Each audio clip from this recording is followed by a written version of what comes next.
To have a good harvest, one must plant good seeds and must also use the right kind of fertilizer. The carrots have grown large and firm. How good they will taste. Welcome back, everybody. This is the Backyard Gardens podcast, and you are here with us, Ben and Batavia. No, excuse me. Young Ben and Batavia the Botanical. How dare I? A nice, delicate bell. I like it. So it's we're getting into the season, and it's definitely a transitioning season for some. For some, it's not. But if you're wanting to transition into fall, this kind of goes along with our little mini-sodes that we had come out recently. We're going to talk about the longest fall crops you can grow, and basically the ones that start first. Wouldn't you say, Batavia? I would hope so. Yes, that was what our prep means? meeting was about. Yeah. Our 30-second prep meeting? Mm-hmm. No. So before we get started, though, everybody, please patron, subscriber on Apple if you'd like to get an extra episode every month and support the show. And buy some seeds from us. The link is down below. Check it out. We'll be adding some other products in the near future, hopefully. And get the planter app, which we'll talk about more later. Because I'm sure it'll fit into this episode as it always does. Okay, so fall crops. I don't think we've recently done a very fall crop focused episode, have we? No. I mean, we sprinkled the types of crops, in between some of these. And specifically, we pointed out things like spring and fall are not identical. They're kind of like fraternal twins. Yeah, and, for the most part, spring and fall... Well, you just said... I'm sorry, I thought you said spring and summer. My bad. I may have. That's what I meant, spring and fall. Leonard, play it back. Okay, well, in case... Yeah, so spring and fall are very similar, but the planting is different, and we want to make the distinction right along the line of what it is. So a fall crop is a cool season crop that's meant to grow in the cool season and become harvestable in the cool season. To me, and feel free to correct me if you think differently, Batavia, but in the spring, the big difference is like, you can start putting in stuff like, squashes and tomatoes and stuff like that, and even potatoes, before or during spring to raise into summer. But this is a little bit different because we're raising it into the cold, not into the warmth. Yeah, it's the, it could tolerate going into the warm weather in spring. Like it finishes when the weather gets a bit warmer, where all you have is cold or the coldest days ahead when we get to the fall season. Yeah. So have you started any fall crops yet? Mm-hmm. I have. So should we wait to say what they are so we don't spoil the whole episode? I have actually planned to wait until, a little bit later in the episode so we don't spoil the whole episode. No, you're not hearing doubles. We just think alike. That's all. Yeah, it's, and for the record, in case you don't know, we have fall seeds in our shop. So check that link out below, just so you know. But yeah, it's one of those things where it can be confusing. And especially like in the lower tier of the country where it tends to be warmer, you think you can get away with a lot. And we can't really get away with a lot. You can for a little bit, but then it gets cold and then it's done and you've kind of wasted your time. And so the point of this is to kind of set you into the right path, either with seed starting or planting, because these longer season crops are going to go in the ground or your seed starting trays earlier than other crops. Yeah, I mean, I think that even for the crops that you may grow in both of those seasons, spring and fall, the timing of it, and we talk about longer seasons, the timing of it becomes important because of that whole starting off in the heat. Yeah. Right. So even if you're starting those things indoors and then getting them out, for most of us, it's still going to be pretty warm, warmer than you would ever start planting them for spring, if that makes sense. Yeah, exactly. Absolutely. And to be honest, warmer than you would even think about putting them in the ground in spring. Mm-hmm. You're probably going to be putting some of these crops in the ground at the temperatures you would think to be pulling them out in the spring. So it's confusing that way. And I've got thoughts about that we'll get into in a little bit. But so the question is, what is a long season crop? Like, what does that mean? And I think it's a basic principle. Yeah, I wish we would have talked about that bit before. When you say what is a long season crop, my immediate thought is how many days equals long season. That's the way my mind breaks that up. Wow, so you break it up completely different than I do. Yeah, isn't that a beautiful thing? It is. So my mind breaks it up into how long does it take for it to be harvestable? Not day-wise, but like once you start forming that head, how long does it take to get that? That's what I think, because there's a lot of crops that you can just harvest whenever, but some of these, spoiler alert, there's no way to talk about this without spoiling it, is you're going to have to wait for some things to head. And so that can make it a little bit more difficult. So I get where you're coming from, but I feel like my definition is a little bit different. It could be the same though. No, you have a real habit of, just giving me the same thing with a little twang. But is that what that is? That's not what you did here though. I feel like that feels different, but I'm just taking the opportunity to remind you of one of your bad habits. Yeah. When I was younger, not like child younger, but a younger adult, one of my good girlfriends and I, we would joke about, you don't want to miss out on your opportunity to cuss, like to fuss about something. You bring it up later, like, nah, man, you miss out on your opportunity to cuss about that. So I'm jumping in there. So I was thinking about how some of these vegetables, like there's a transition of sorts, so there is, if you think about anything that has leafy greens on the top, they all kind of look alike, a lot of these cool weather crops, until they start to transform. Yeah. Until they start to, transition into what kind of their kind of final destination is or something. Freaky movie. Yeah. Original. I was thinking the original one was freaky. I was thinking about it when you were talking. It's like, like cabbage and broccoli, they look exactly the same until they actually start to grow. Yeah. God forbid you mix them up and plant them. Yeah. Been there. We'll do that again. Oh yeah, absolutely. So, and the question is like, well, when do I start them? And to put it simply, first of all, you can listen to that. We did an episode about that, one of the short fall episodes. But these are the earliest crops to start for that season, for this fall going into winter season. So it's really hard to put a date on it. Generally speaking, what did we say? 16 weeks before your first frost, they should be started. That not was planted, but started.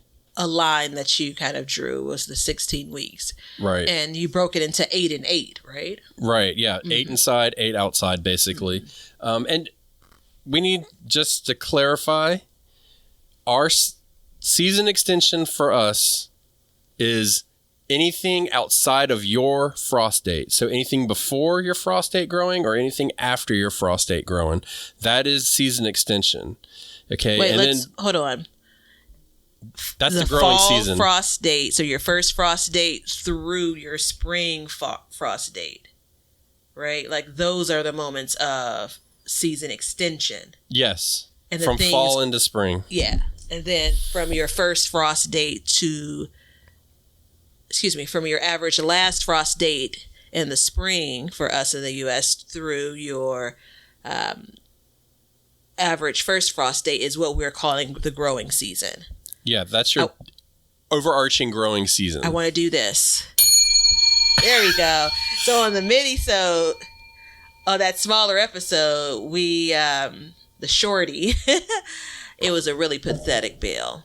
It was. That. So this is my version of a do-over.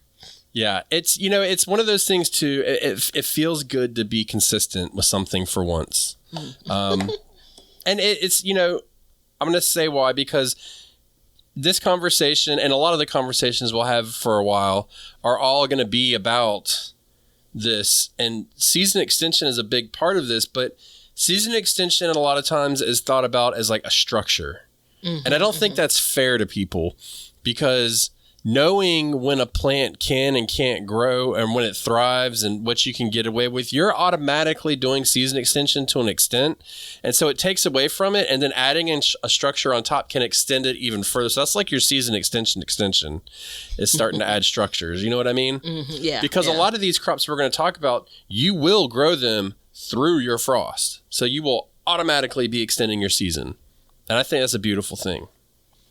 Yeah, and I think you, one of the pieces around these plants look the same, but they go through different steps, and the impact, like, you know, they transition to something different. And then also the impact of, you know, season extension methods, you know, and just generally speaking, you know, how you're crossing over seasons. I think those are all probably the most important for fall, because it helps kind of level set and manage expectations. Yeah. Right. You know, so if you saw broccoli grow in the spring, and again, you may have grown broccoli for eons, or maybe your first time growing broccoli, it could look different in your fall experience, in your fall garden, because again, you're faced with different weather. Same seed, same variety. You may have used the same methods to get them started indoors, if that's what you're doing. And that's the piece where, again, we're just adding to our toolkit of the things that we're learning and making adjustments for, especially if we're growing in the same climate as we have last year and that we will in the future years. Right. And a big benefit of this is you've got time to start seeds. And, you know, moving forward into this whole process, I mean, I realize, like, we both realize, and this is why we did the episodes before, is because we knew that, you know, time was kind of running out, and we wanted to give people enough time. And so, like, if you're listening to this and you didn't listen to the other ones, you're gonna be like, well, great, you said 16 weeks for my frost, we're way past that. It's okay, because you can still plant them. You may not really be able to start the seeds, depending on where you live, especially if you're like in more northern states, but you can still plant them. And so when we take that 16 weeks, typically what I do is, like, if you get a seed starting schedule from me, email below if you want one, custom to all of your, you know, to you. But if you give it to me, I typically go by an 8-week seed starting time and then an 8-week planting time before that plant is considered more mature. You know what I mean? Mm-hmm, mm-hmm. Does that make you feel comfortable? No, I feel good about that. I was just looking to see, I have some lettuce, spoiler, that I started. I think I started it on, I'm just doing the math, I think it's probably like 5 weeks old, 4 weeks old or something. And it's itty bitty, you know? Yeah. And I know that, of course, if I wait another 4 weeks on top of that, it's going to be larger. But I also know the conditions it's going to really take off in. Yeah. Right? You know, and when we talk about 16 weeks, these are things, again, that transfer well, that we plan on, you know, either starting in seed sales or some other method outside or inside. When I hear 16 weeks, I'm not talking about the direct sowables. No, absolutely not. You're talking about seed starting in cells, and then the second 8 weeks. Just to be very, very clear about it, it means that plant gets in the ground, and it's in the ground for at least 8 weeks before your frost comes, because that means that the roots will be mature enough to support when it gets cold like that. And, you know, typically your first frost is 32 degrees. You know, it's usually, you don't just get a frost of 15 degrees. You know, you don't just go jump into a freeze. It's usually a step down approach. So this is a good, you know, a good standard to go by and using in your garden in the future and stuff like that. So, you know, 16 weeks, split it up in half. There you go. You're bada bing, bada boom. And look, if you got to harden them off because you started them inside, it's okay. It's not the end of the world. You know, you don't have to go 17 weeks back necessarily. You just factor that in and just say, like, hey, I'm going to keep an eye on it. If I need to, then maybe for the first frost, because, you know, you'll get a frost and then it'll be warm again. You might not get another frost for a week. It's not a big deal. You can cover it for the night and then you'll just get that extra week. So just keep that in mind when you're going in that direction. All right. Are you ready? Is there anything else you want to add about that, Batavia? The botanical. Thank you, though. You're welcome. Yeah, Ben. Are you ready to go on? Oh, by the way, young Ben has started to creep over into my YouTube channel, and I'm starting to see it pop up. I'm like, damn, it's catching up to me. You know, I will take this moment to add something. And because the people that listen... She's smirking. You're smirking when whatever you're about to say is making me nervous. The people that are listening here are going to be the people that, I'm talking about. There are a lot of things that make me happy. And one of the things that makes me super happy is if you are watching something on my YouTube channel, Be Better Garden, and you comment about also listening to the podcast. Yeah. Right? Like, we fully recognize that together we have an audience. Independently, we have an audience, right, on our separate garden adventures. And when I see, like, if I'm in your comments, like making a comment or something, and I see someone that mentions the podcast, like, I have this warm and gushy feeling inside. Yeah. It's almost like I enjoy listening to them, but you want to see us. Like, you want to see us. And you didn't hear it here, but you get priority on answering, so there you go. You did hear it here because he took the words out of my mouth. Oh, yeah. You did hear it here because they won't hear it if they don't listen. So there you go. Yeah, man. Thanks, y'all. Yeah, thank you. Now you can move on. So that was a brief intro. All the other episodes that we've done recently will all cover kind of those things in general.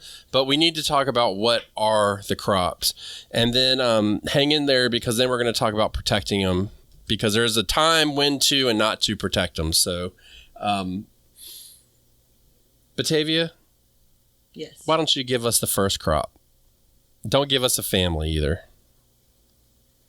Oh, spicy, aren't we? It is spicy. Yeah, very spicy. I felt it when it came out. Felt like heartburn.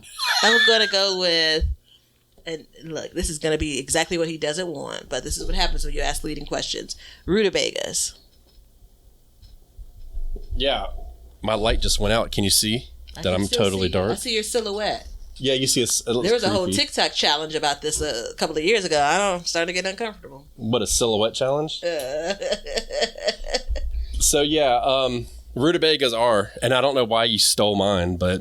And you actually picked a difficult one, too, that's like breaks the rules a little bit. How dare ye? Mm-hmm, mm-hmm. So, that's the reason I knew you wouldn't like it. Yeah, rutabagas... man, I love growing rutabagas. I tell you, they're fun to grow. They're one of the ones that they don't have an 8-week seed starting time. They have a 4-week seed starting time. So just remember that. But yeah, you can plant a lot of them together, but very similar in taste to turnips. Mm-hmm. Would you say? I mean, they taste different, but overall very similar. Yeah, it's similar. I'm going to say similar with taste.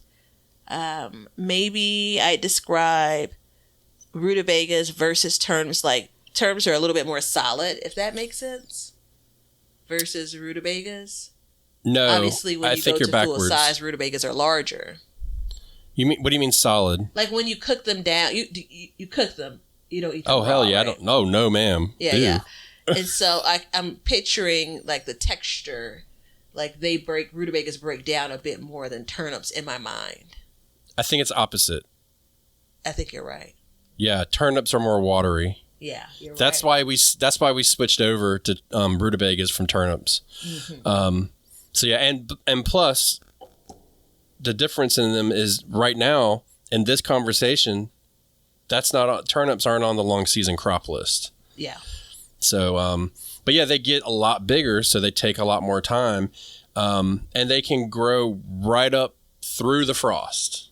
Mm-hmm. So, and all of these, again, we'll say it every time, but they're going to be season extension worthy discussions, but they will grow right up through the frost. So, I've heard, and I haven't done this, but if you put borax in your soil, when you plant your rutabagas, they will develop better if you sprinkle some borax on top. Don't know if, yeah, I read that a couple years ago, and we use we make our own laundry detergent, which if you're curious, it's washing soda and borax. We don't even use anything for smell. But we, I think it's half and half too. I'm not sure. My wife makes it, but we have borax on hand. I just never take it out there and use it. I might try that this year and see. I'll reread it and see what it was. But that's something that you can maybe do. I'd say look it up on your own. I don't feel comfortable talking about it on here because I don't really know what it does, but it supposedly helps it grow. And they have a really close planting, so you can stick a lot in a small space. That's another thing. Do you have anything you want to say about rutabagas? No more. You stole them from me. I hate you. I'm just kidding, everybody. I love Batavia the Botanical. Absolutely. She's my favorite person. I'm going to say cabbages just because I think they are the longest crop. They need to be one of the first to go in. And they are solid 8 and 8. 8 weeks started, 8 weeks in the ground. Very hardy, but you've got to wait for that head to grow. The difference is... what does that mean? What does BB mean? Notes, rutabaga, Batavia Botanical, cabbage, YB, young Ben. I don't know how many years we can do this. When I send you notes, I do this for my work. Like, you don't have to look at the note. I can't help it. It pops up in my face. It pops up in my face. Okay, new task. But the one thing that I've learned with cabbages is if it's starting to take a beating from the cold, you can harvest a smaller head. Mm-hmm. I'm world famous for harvesting doorknob-sized cabbage. So, there it is. I don't know if it's world famous. How's that patent going? I never got the paperwork back. Yeah, I hear you. Yeah, but, it's funny in the spring, I got a lot of people commenting, like, I see they're bigger than doorknobs this year. Way to go, Mm-hmm. And the thing is like in a more southern state, they are more likely to hold over through the winter, go dormant, and then regrow. But just be aware that you will have loss during that time. Mm-hmm, mm-hmm. So just be careful of that. And variety does matter too, by the way. Variety definitely matters. All right. Okay. Yeah, I'm with you with cabbage. Difference between you and I. We're still trying to grow in the fall and harvest in the fall. My time frame is much tighter based on what my weather does after my average first frost or my actual first frost. And that impacts the kind of growth I'm getting on that cabbage versus yours. So I do want to comment on that. And you kind of have to figure it out as you go along when it comes to when you're planting. But if you do get a seed starting schedule from young Ben, he'll give you the guidance you need when it comes to, all right, are you 2 weeks past the date you're really supposed to be getting those started, or do you have plenty of time? Yeah, because the big thing is, and I've learned this the hard way, is like if you've missed your window in fall, just go get a transplant. Mm-hmm. You know what I mean? Just wait and go get a transplant. And to be totally honest, like I haven't grown transplants in many years. Now I think I'm on my 3rd year of no transplants, but this year, one of my goals, especially with cabbage, is to get a harvest in fall or early winter and not having all of them hold over. And I may have to just get a transplant to stick in the ground to see what that timing is. I think that's a really good use for transplants, especially if you're like passionate about seed starting like I am and have made a ridiculous vow not to buy transplants. I think it's, you got less skin in the game as far as time goes. Mm-hmm. So you can kind of work through it. You know what I mean? Yeah. And if you are, because we are a bit different, like I'll pick up a transplant. If I had been growing brassicas successfully from seed, I'd be where you are too. Yeah. That's just the missing link when it comes to my seed starting. But I'm playing around with, I've bounced back and forth. I'm playing around with just direct sowing some of these things, which I rarely do. But I think that whole weird vortex of a kind of weather area we're in, where I can still grow some things, cooler weather crops in the summer, I think that may play in my favor when it comes to direct seeding, but we'll see. I'm on a direct sowing roll right now. Oh, yeah? I am. Have you guys got rain yet? Yeah. We've been getting bits of rain every day. So we're getting rain.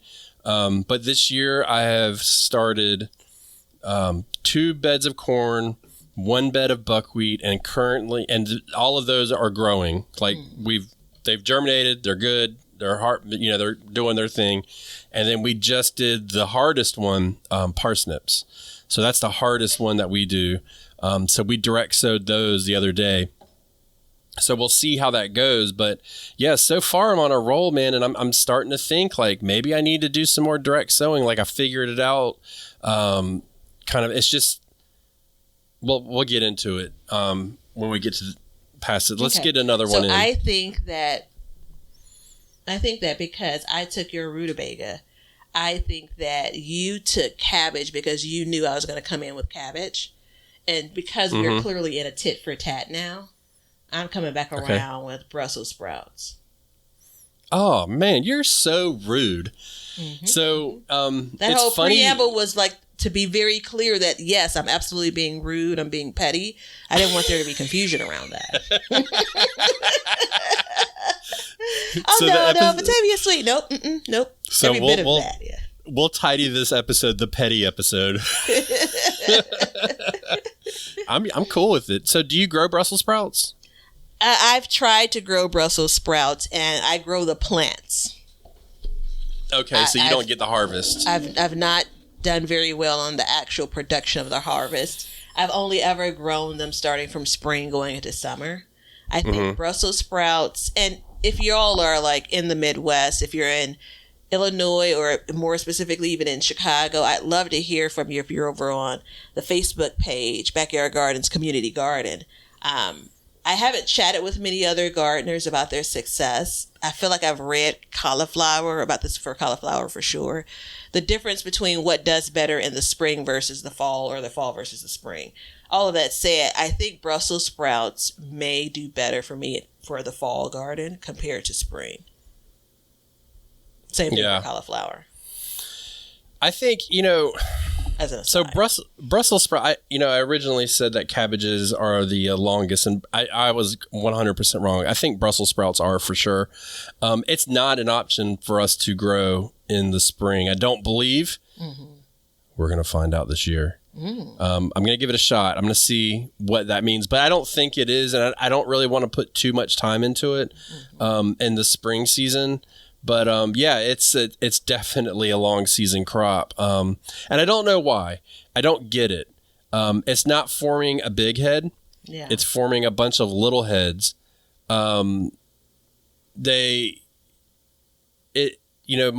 general saying is like, if it forms a small fruit or vegetable, you'll get a lot of them, and you usually get a lot of them fast. I don't know if I've ever verbalized the last part, but you would think that you would get a lot of them fast, but that is absolutely not the case as far as Brussels sprouts go. So it seems like it should be similar to your cherry tomatoes. Yes. Right? Again, stay with us, folks. Like this idea of it's going to, maybe some of them are a little bit, Brussels sprouts, if you're lucky, are a little bit larger, but kind of similar in size. It's producing quite a few. Maybe it's the effort that it has to go through to produce in that particular way. I don't know either, and I've not stopped long enough to actually read on it. I think what ends up happening, remember I said I can grow some brassicas through the warmer part, I have brassicas in my garden right now, but they all don't play that well. Right, so I think Brussels sprouts are ones. They're in the stores here in the spring, and I've picked up the starts, planted them. The plants grow, and they grow well. I've actually just about direct seeded some of the spring, and it's that same thing. Like they start at the beginning of the budding, kind of once we get into midsummer. I just think it's too hot at that point. Yeah, I don't think it's too hot. Really? Yeah, I don't think it's too hot. For you or for me? For you. And the reason why is because I've seen people grow them from spring, harvest them in the fall in your upper Midwest area, which I don't know why they call it Midwest. You're not really Midwest, you're Central, but whatever. It's a different story altogether. But yeah, I've seen people do that. So it may be like a fertilization thing, because they're heavy feeders. They're on the heavy feeding list. I actually, believe it or not, I'm walking on air. I was actually going to say that. Oh, were you? Yeah. As I was walking through, like, so you remove the heat from it, right? You know, the heat from this cool weather crop. And if you have some example of somebody else doing it well, like there are like little microclimates that, you know, again, the pocket that I'm growing in is probably the reason why I can grow my beloved collards like in June, July, August, and so on. And in my mind, it's that weird bit of the pocket and then the way that the plant is made up where it says, oh no, that's too much heat. And if it's not, well, let me say it this way. It doesn't reach the proper growing point at the proper time, if that makes sense. Yeah. Like, so you go back to who you were just talking about. When are those heads forming? Are they forming more like August and then they're fully formed September, October? Or are they forming more in September? I don't want to spend a whole lot of time there, but I think there may be something in there, right? Because if when I look at some of the suggested planting dates, I'm always planting them earlier. Yeah, I think it's, you know, and there's another thing too, which I was going to mention earlier, but it needs to be said now because I think it's appropriate. These crops need a lot of water. Mm-hmm. And they probably need more water than your tomatoes and peppers and stuff like that. So you got to remember, a lot of these crops, they're nothing. Well, I mean, they're not nothing, but they're, you know, the water content is much higher in them. So the watering needs to be upped. And I think that could be part of the process. You know, we didn't have any rain for like 6 weeks and we started getting, and we watered the whole time. But once we started getting some rain again, all of my corn just jumped. Mm-hmm. I mean, it literally just jumped in a matter of a week. And it's just, I think it's just that extra, because, you know, corn is a very water hungry plant as well. And so I think that's got a lot to do with it.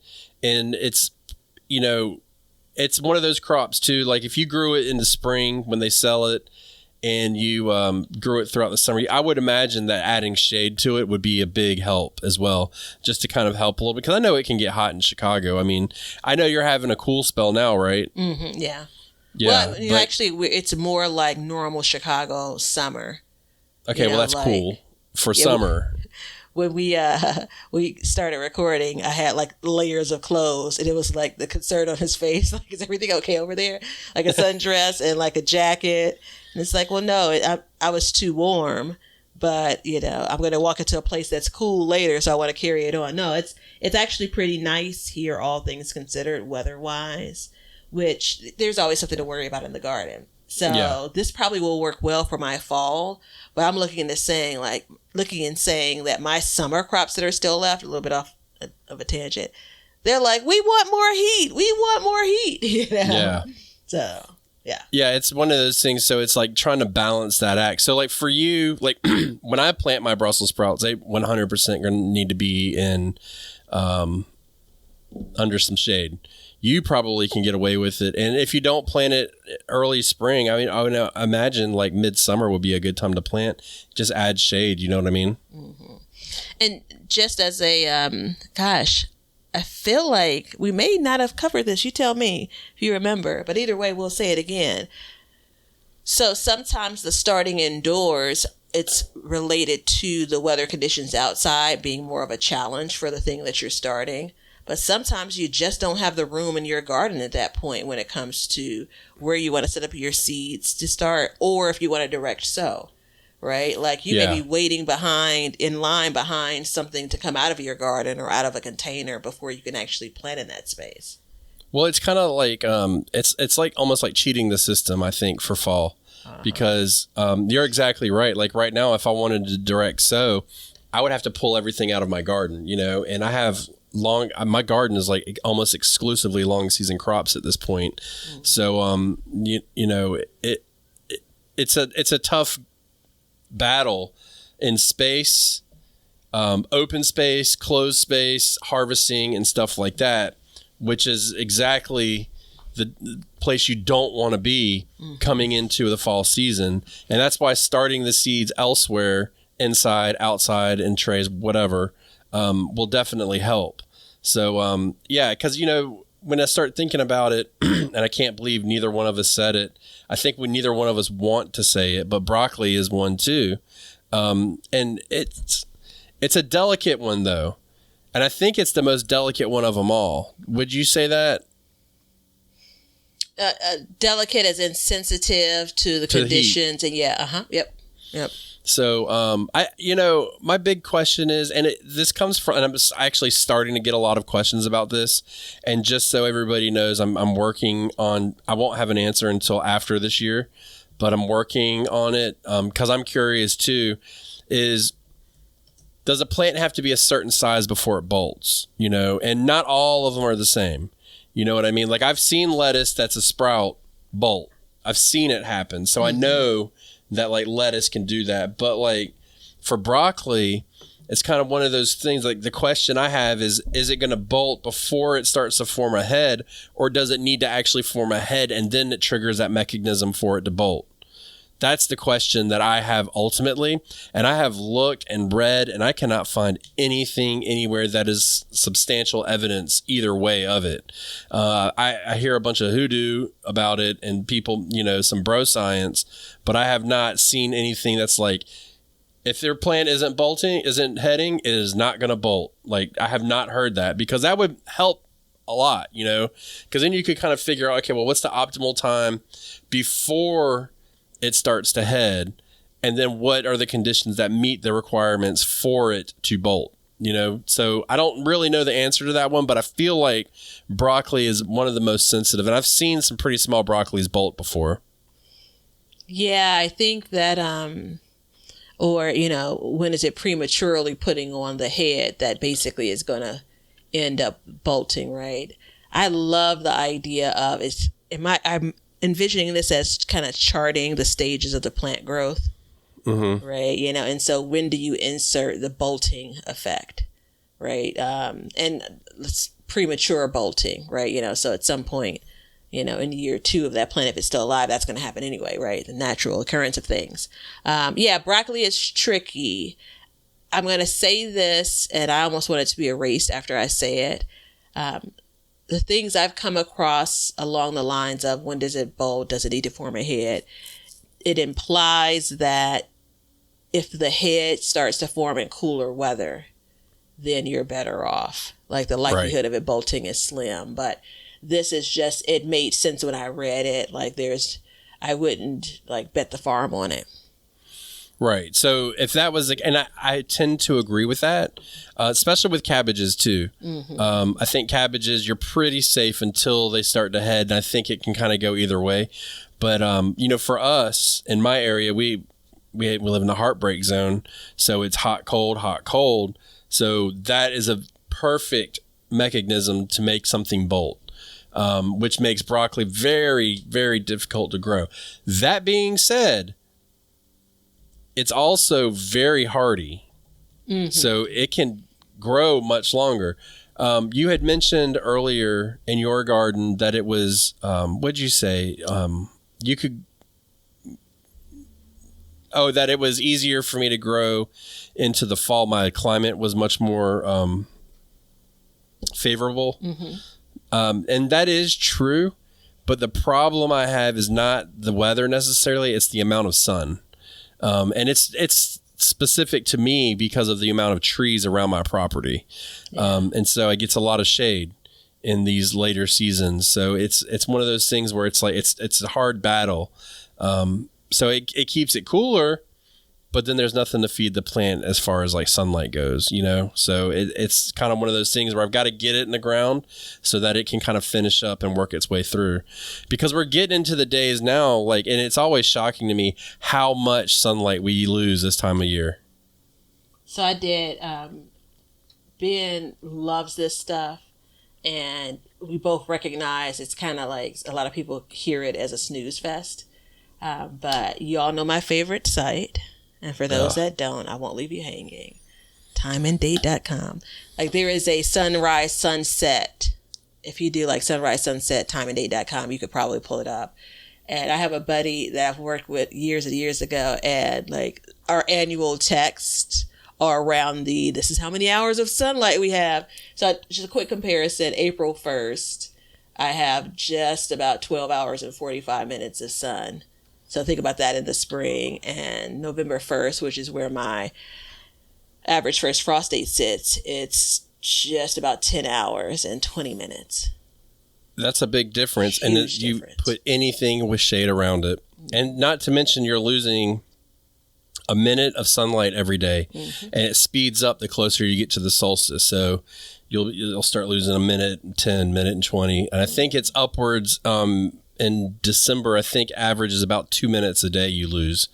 And then you start gaining it back. But it's the same thing where it's a slow, gradual increase. So I've said this a lot in my yard that, like, especially my greenhouse, things don't really grow until about the middle of January. Then they start to pick back up. And it's all because of the sunlight. End of story.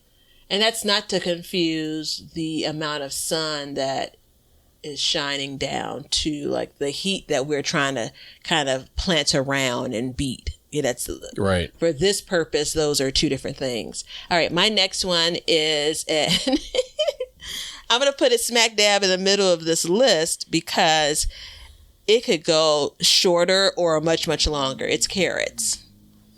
Yeah. Yeah, it's for fall. For fall. Yeah.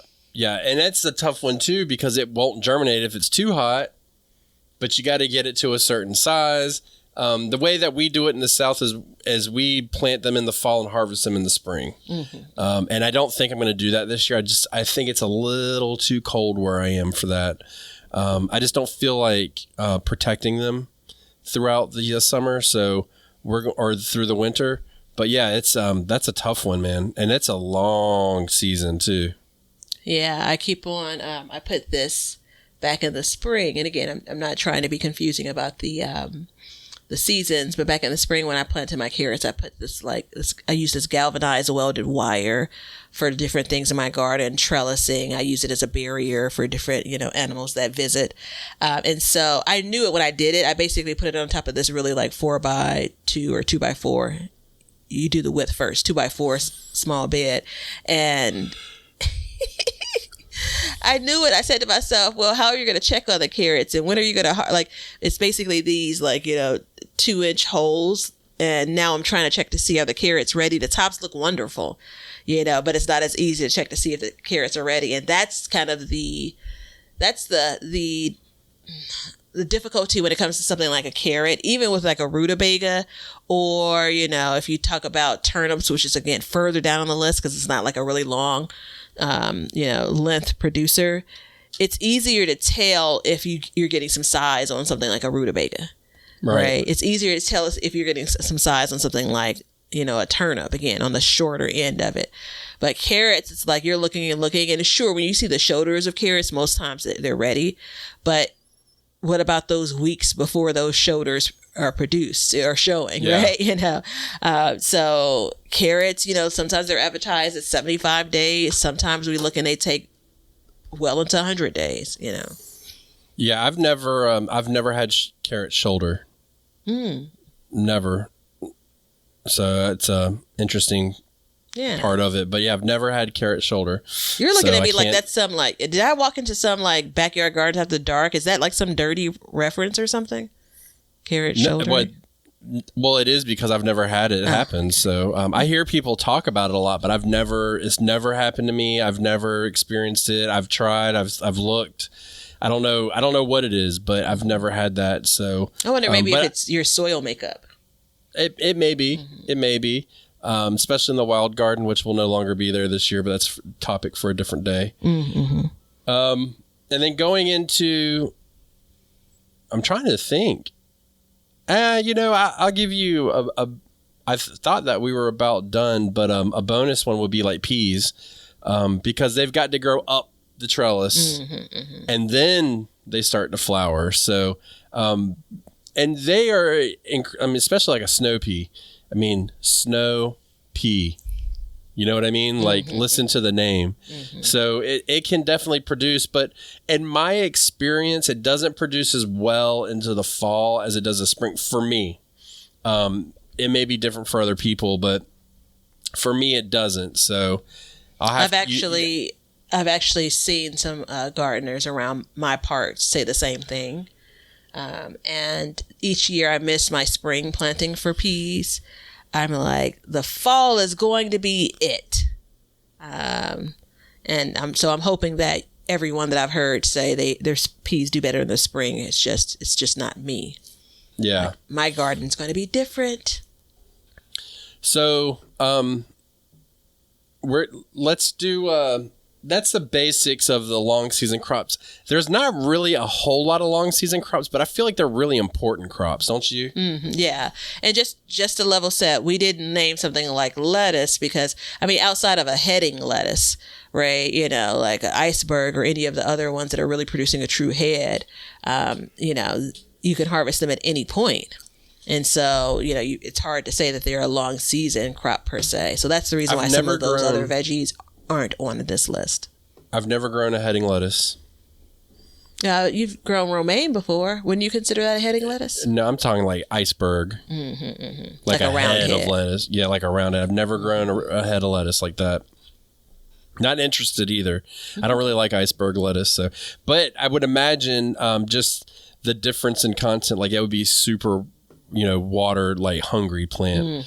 But we get into this part and it's the protecting of them. So you're going through, it's, you know, it's tough because you got to do two different types of protections. You got to protect it in the beginning. And the first protection is wherever you start your seeds. You know, you may bring them inside where it's a little bit easier. You may do it outside. You'll have to protect there. But really we're protecting from heat. So, adding shade across the board is the way to do that. Right. But it's not like, okay, well, let me put it on the broad side of a barn so it'll get total shade. You know, shade cloth that lets some light in, stuff like that makes a big difference. Do you agree or disagree with that one so far? I agree that shade, you're doing this in an attempt to keep that area cooler for the plants. Yeah. And to help retain the water longer. Excellent point. Yep. And so once you plant it, it's the same thing. But then adding a layer of mulch is really useful. It cools the soil down dramatically, but it also helps, again, retain the water because these are very thirsty plants. They are made up of water. And as you get into the shorter season crops, a lot of those you're still going to, and we're going to do an episode about it, so don't worry. You'll get into having to grow those in the heat as well. But the cabbages and the broccolis and, you know, all these different things, they go in so early. So for me, if I do my math correct, which I hate doing math in public, I should be planting around September 1st. It can easily be 93 degrees September 1st here. So adding protection like that makes all the difference in the world.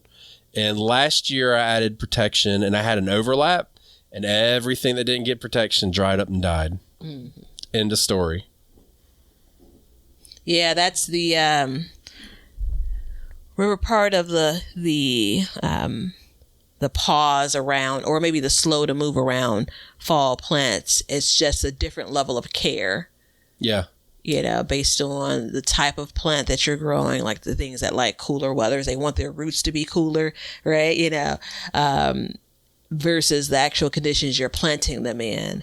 Like you don't have to worry about any of that when you're, you know, planting something in March or April, you know, so. No, absolutely not. And the other thing that I'm going to do is I'm going to up my watering. So once my garden is mostly fall plants, when it's warm, I'm going to water an extra day a week and see if that helps as well. But then you get into the fall and it doesn't mean like, hey, you're going to get a 32 degree night. We got to cover it all. That's not necessarily where this sits. It's once it starts getting cold and you start getting repeated frost over and over and over.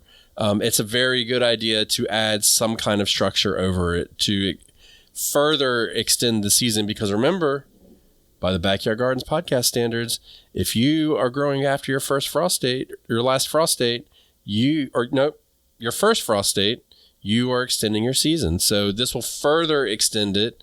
And it helps dramatically. Agreed. I cleaned my desk off and clearly I somehow got all of the spring and summer dust out of the bale. Good night. That's ringing hard today. So this all comes down to timing and planning, which is why we love having the Planter app as a sponsor of the show. You definitely need to check it out. There's a link below to get you a discount. It's got the drag and drop interface, but it really helps with this because you can lay out your garden the way, like visually before you actually plant to see how everything's going to be. Maybe you want to incorporate shade for something tender, and then you can use these plants ahead of time. You can visually do it.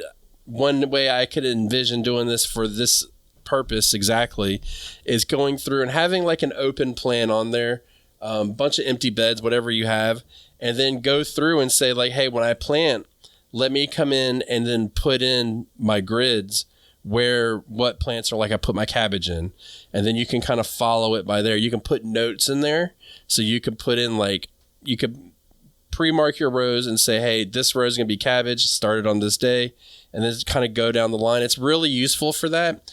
It tells you all the information you need about the varieties that you're going to grow. There's thousands of different varieties of plants, hundreds of different varieties of plants, all kinds of crops you can put in there. Flowers, they've got a seed box section now. You definitely need to check it out. I'm going to be building out my plan for fall here shortly, and then I'll go on YouTube and do a live of just building that out.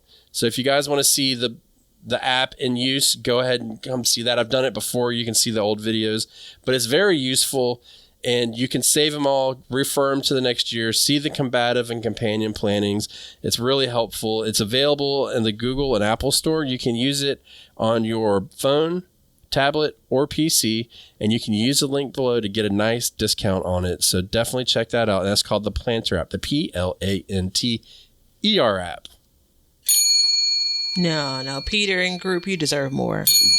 Peter definitely deserves more for that. Real quick note, I didn't plan on doing this, no pun intended, didn't plan on doing this, but remember how I have my spring, summer, fall garden plan all on one garden, right? Yeah. Through the Planter app. And it's been super helpful for me. But the thing I didn't plan on doing is I'm coming back in and I'm actually doing another garden layout for just fall, because this is the season I realize I'm struggling with the most. All of this whole I'm 4 to 6 weeks behind in the spring. Yeah, I am. But I know what to do in the spring. Like I know the wins. And that's the reason why I'm so comfortable with saying this is how far I feel like I'm behind. The timing and the... Uh-oh. Go to voicemail. Stop it. Peter, I'm sorry. I'll talk to you later. No.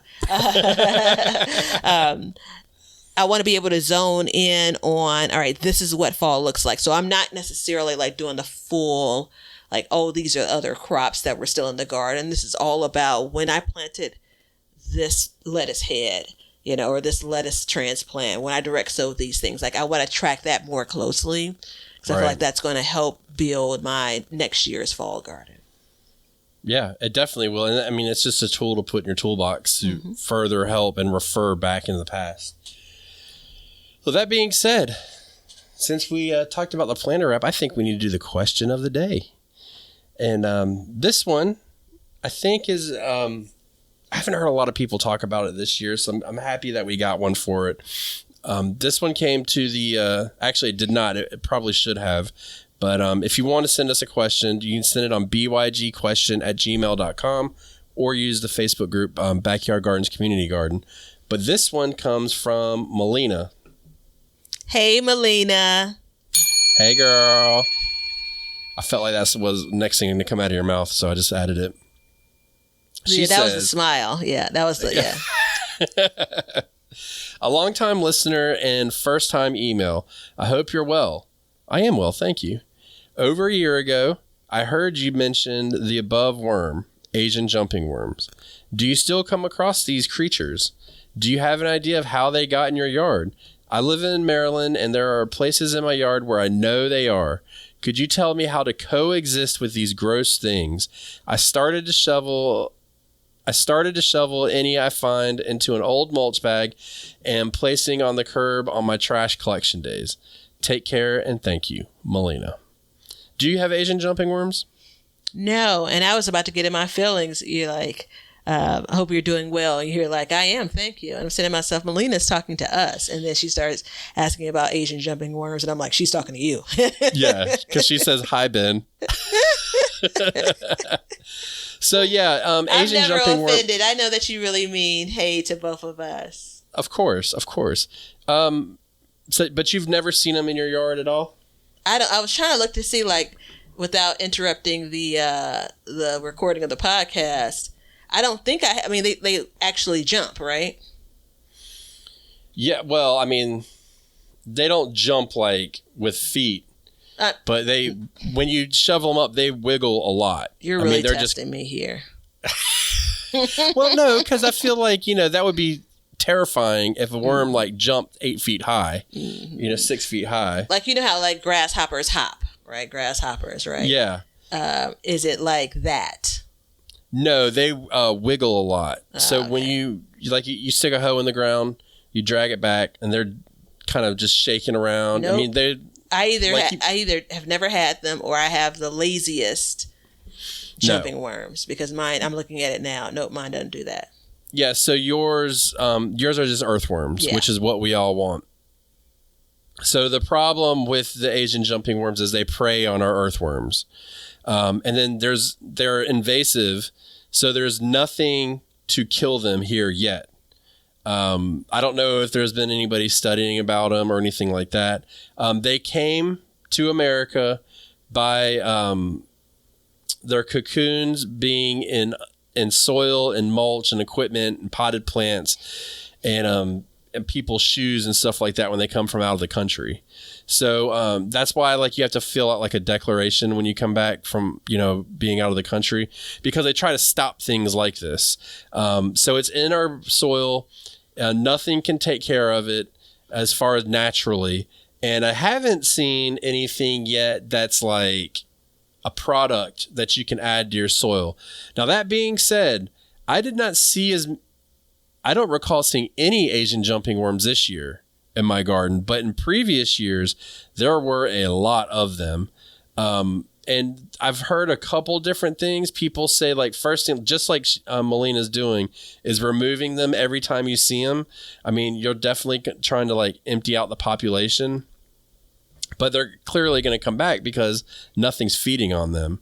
So I was reading last year, obviously you can do something like diatomaceous earth when you see them, but the problem with diatomaceous earth is the way it's made, it'll kill any soft-bodied animal that it touches. So, you possibly kill your good worms on top of that. I've heard people say, if I'm not mistaken, to put mustard on your soil, and that will actually bring them to the surface, like eating mustard. So you could try that. You pull them up, and then you put it on there, and then you scoop them up, get rid of them. But they don't even. So this just popped up on my Google here.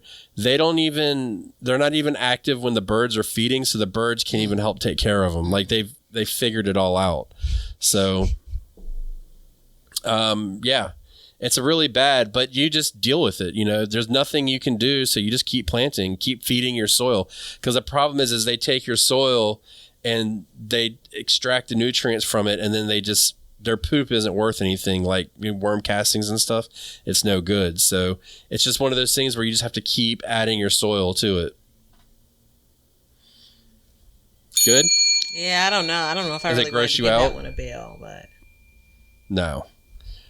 But yeah, I'm looking here. Turtles can... Yeah, so they come from Asia, what obviously. bed So did you have them in before? all beds. Okay. So it was funny. Last year on YouTube, every time I drug a hoe, you got Asian jumping worms. I'm like, I know. What do you want me to do? I can't do anything. But I did get, just like she did, I don't think this has anything to do with why I didn't see any this year, but I was religious about pulling them out and killing them. And I don't think it makes a difference, though. So thank you, Melina, for your question. I hate that we cannot help you in any other way, but stopping worms is a hard thing because they just go into the ground and they come back. Yeah. You know what I'm saying? Of course I know what you're saying. So there you go. If you'd like to be like Melina and leave us a message, you can do so on bygquestions@gmail.com. There's a link below in the description. You can do it on the Backyard Gardens Community Garden Facebook group. I know I already said that, but there you go. That's 2 times. And buy some seeds, become a subscriber, help us out. We'd love to stay on the air for you guys. And without your support, we literally cannot do this show. So please help support us any way you can. Subscribe to our YouTube channels, share the podcast, whatever it takes. Every little bit counts.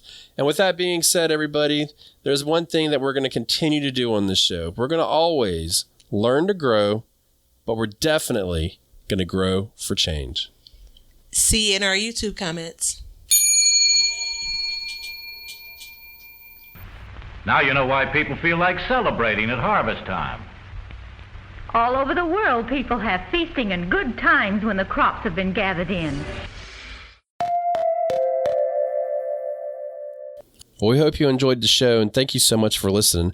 If you'd like to support the show, you can do so by checking out our seed shop below. We have all kinds of seeds available for you, and we're going to be adding new seeds shortly, so check that out. Get yourself some seeds. It's free shipping, over $35 orders. So go ahead, get a full garden. What are you waiting for? Order your seeds and stock up. Or you can become a subscriber. You can either be an Apple subscriber or a patron, and that will help support the show. You'll get 1 free episode every month, an extra episode, that is. So we definitely would love to see you over there and become part of our crew. Join the Backyard Gardens Community Garden in Facebook. That's free. Go ahead, join that, and join the community where all the listeners get together and they can help each other out with their trials and tribulations and just show off their gardens. There's not a better way to do it. And if you're curious about what's going on in our gardens, you can check out our individual YouTube channels. So I'm at Sandy Bottom Homestead, and Batavia's at Be Better Garden. You can check that out and see how each of us are growing and what we talk about on those, because a lot of times we will coincide with the podcast and help add information in that maybe we didn't get out in the show or we feel that's pertinent at a certain time of year. So check that out and enjoy seeing our gardens and what we do in them. And we have an Amazon store which has all the products that we use and recommend in our gardens, and it helps support our show. And we also add to this list periodically, so be sure to check it out periodically to see if there's anything that you need for your garden. Everything that you do, including a like and a subscribe and even a review, will help us learn to grow and grow for change. See ya.